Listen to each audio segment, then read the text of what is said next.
Today we are going to see the Shield Omega X fire alarm control panel. So these are the features. We have sound, alarm silence, panel sounder, silence button, lamp test reset, then some password, numbers, keys, everything is here. So first you have to enter button this number 2, then the password is 22222, then enter. Access is granted. Again we will go, then this main menu will come. It shows disablements, view devices, so you can disable. Now the current node is, then disable loops, zones, addresses, audible devices.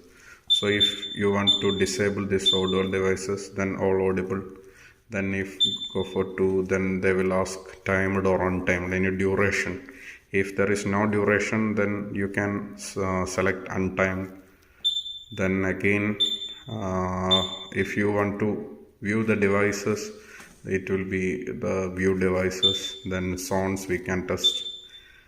Okay, then if you want to know the view log or the history log, then you have to go access level 3, then press 2, then password is 33333, enter. Then you can see the configuration, times, view, print, that history log, print configuration, system disablements, loop, data test, everything. Okay.